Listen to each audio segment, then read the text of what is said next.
Bismillahirrahmanirrahim. Topic of the day: how to find area of circular region, or how to find area of a circle. For this, let us suppose that we have a circle in which r is the radius of the circle and c is equal to 2 pi r is the circumference of the given circle.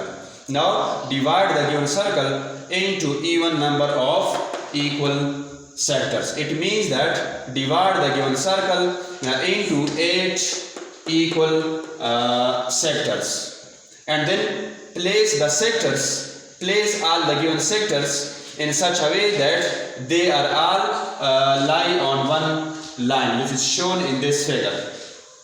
Next, flip half of the sectors, means that flip half of the sectors upside down and arrange them as shown in this figure, and then divide one of these sector into 2 equal parts and place them at both ends, which is shown in this figure.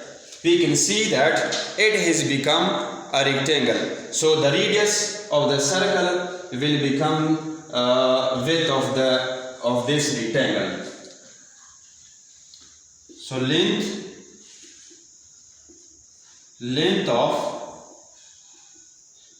of rectangle is equal to a half circumference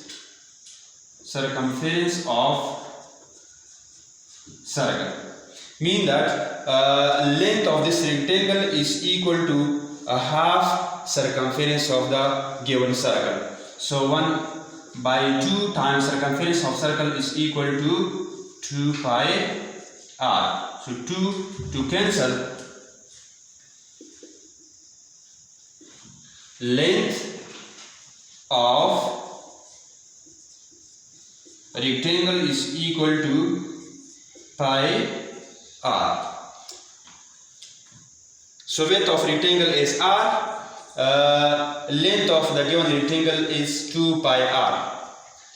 In this case,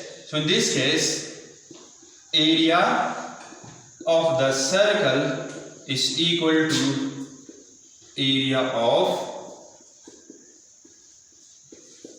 rectangle. So area of rectangle is equal to length times width. So this implies that length of the given rectangle is pi r multiplied by width of the given rectangle is r. So this implies that pi r multiplied by r square. So area of circle is equal to pi r square is the required answer. Thanks.